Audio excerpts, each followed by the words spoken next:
¿Qué nos prepara una nueva constitución? ¿Un salto en el vacío? ¿Volver 40 años atrás? ¿Un salto cualitativo brusco, como llaman los comunistas?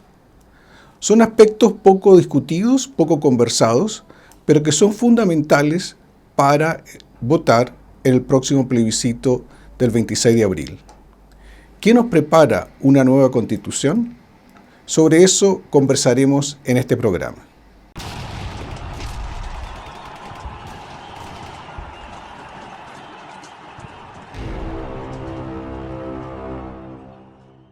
El tema es muy vasto porque abarca una serie de planteamientos y de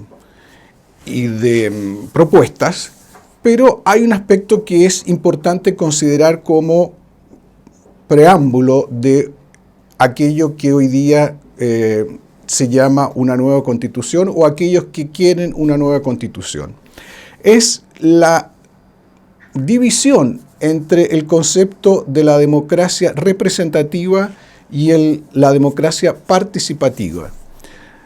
Desde la Revolución Francesa hasta ahora, en todos los países donde la democracia, el régimen democrático se fue imponiendo, las formas normales de democracia ha sido siempre la democracia representativa. ¿Qué quiere decir la democracia representativa? Es que no habiendo posibilidad de que el países muy grandes, de mucha población, de distinta información entre las diferentes personas que votan, se constituya partidos políticos que representan la voluntad del electorado. Y de ese modo, la democracia se hace a través de esos representantes. Es decir, la voluntad sigue siendo popular, soberana, pero se ejerce a través de los representantes, que se organizan a través de partidos políticos.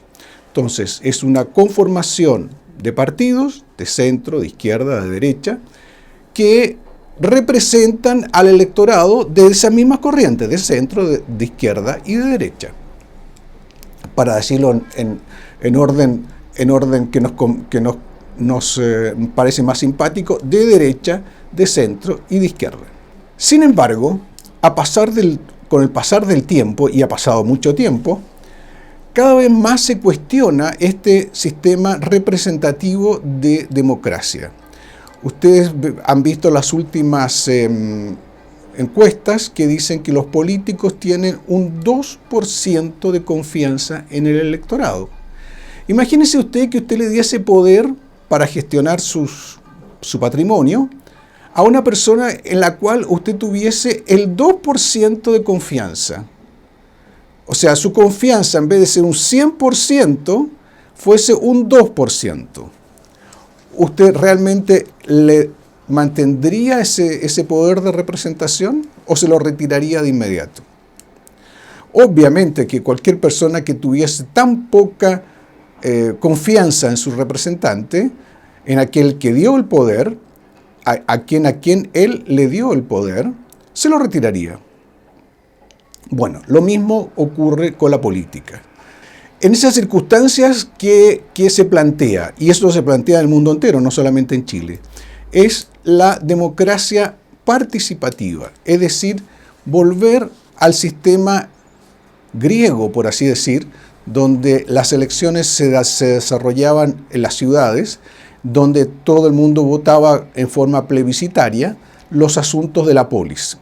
Ahora, resulta que eso justamente no se pudo hacer y no se puede hacer, porque cuando son países de millones de habitantes, como es el caso de todas las naciones democráticas de hoy día, y específicamente la de Chile, entonces resulta completamente inoperante hacer plebiscitos permanentes sobre cuestiones que interesan más o menos a la población, de acuerdo a la zona, de acuerdo a la capacidad de información, a la capacidad de decisión. Todo eso es completamente quimérico. Pero si cada vez se plantea más la idea de esta democracia participativa. Y justamente esto tiene mucho que ver con la nueva Constitución, porque si usted estudia los proyectos que se presentaron, los proyectos de gobierno que se presentaron en las pasadas elecciones presidenciales del 2017, se encontrará con el proyecto que presentó el Frente Amplio, que a mi modo de ver está bastante bien sistematizado y explicitado esta idea de la democracia participativa, donde justamente se presenta este ideal de nueva democracia. Y es importante conocerlo porque nos da pauta sobre cuáles van a ser las propuestas que se van a plantear para una nueva constitución.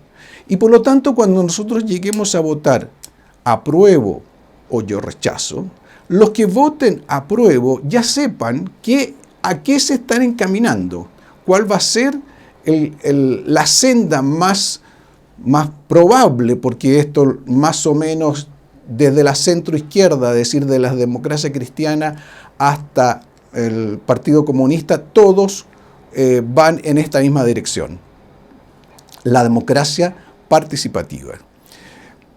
Tanto es así que las últimas, desde el 18 de octubre hasta ahora, para que ustedes vean cómo esta democracia representativa ha disminuido de credibilidad, 15.000 personas, o sea, el mismo número que todos los desafiliados a partidos políticos en el año 2018, se desafiliaron a todos los partidos, principalmente a los de izquierda, se desafiliaron a partir del 18 de octubre. Eso que se desafiliaron no es porque no crean que los principios que orientaban a los partidos a los cuales ellos pertenecían, ellos dejaron de creer en esos principios. No, es porque ellos dejaron de creer en la política, en los políticos, en los partidos.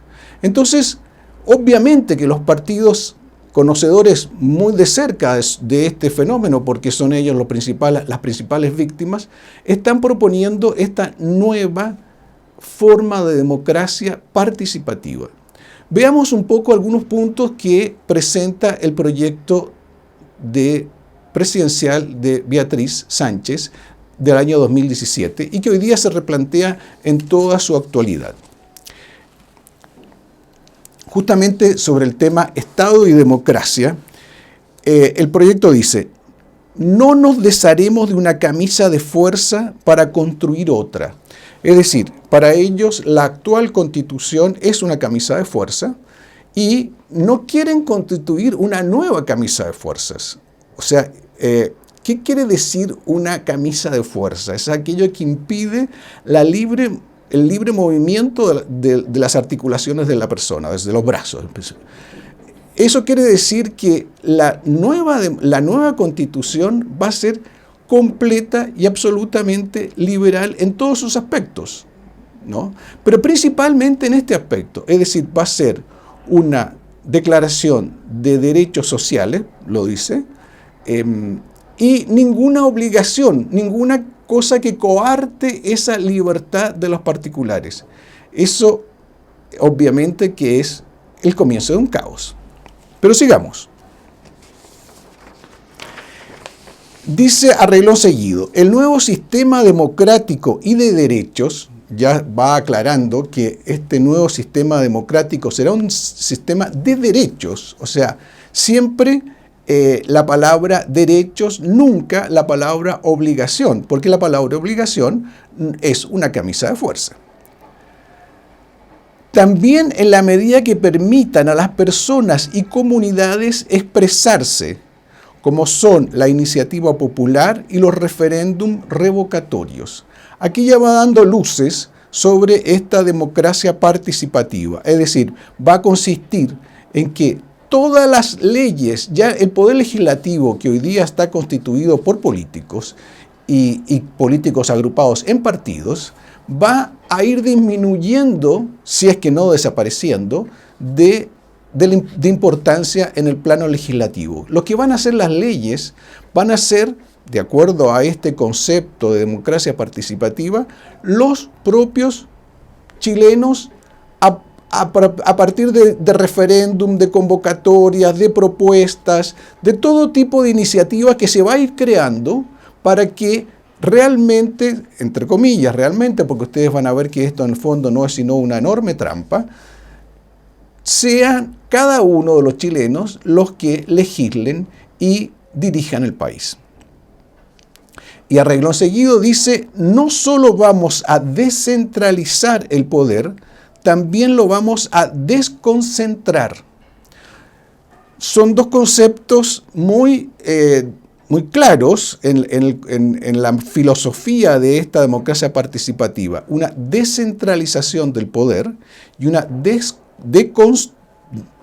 desconcentración del poder. ¿Qué quiere decir una descentralización? Es claro, el poder ya no está solo tampoco en manos de un ejecutivo que tiene su sede en la capital del país, donde funciona la moneda, sino que va a ser descentralizado, es decir, van a haber micropoderes a lo largo de todo el país.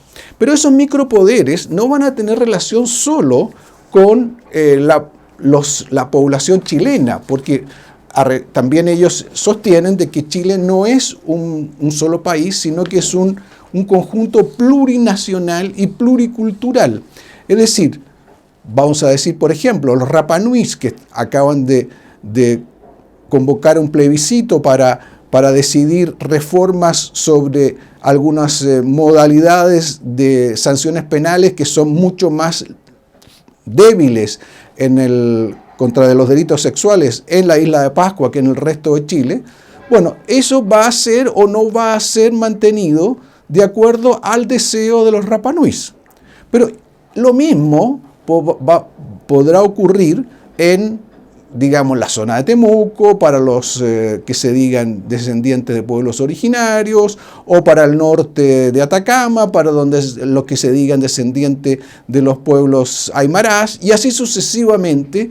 Cada región del país, porque es una descentralización, quiere decir que ya no hay más un país unitario dependiendo de un solo poder, sino que hay micropaíses o microetnias o micropueblos que cada uno se dota de su propia autonomía y ellos van legislando a su criterio sobre sus intereses. Esto parece en principio una cosa casi que se podría decir feudal. En la Edad Media no existía o era muy débil el poder central. Cada uno de los feudos más o menos se organizaba de acuerdo a sus propias conveniencias. Sin embargo, cuando un país no tiene un denominador común, como eran en esa época los pueblos medievales, que tenían una fe en común, una lengua en común, un pasado en común, enemigos en común, haría muy difícil hoy en día un ejercicio que nos retrotrae a un feudalismo sin nada en común. Al contrario, todo en adversidad. Eso liquida la organización de un país. Es eso hacia donde nos quiere llevar una nueva constitución. Vamos a continuar con esto porque es sumamente elucidativo el plan de gobierno de Beatriz Sánchez en la línea de lo que podrá ser una nueva constitución. Por eso yo rechazo una nueva constitución. Y yo le invito a usted también a rechazarla. Y no solo a rechazarla, sino que a hacer una campaña en contra de esa nueva constitución. Y para eso le sugiero que se inscriba en este canal, que mande estos programas a sus conocidos, amigos, simpatizantes, y que, en fin, viralice de forma tal que podamos informar a muchos chilenos qué nos espera con una nueva constitución. Muchas gracias.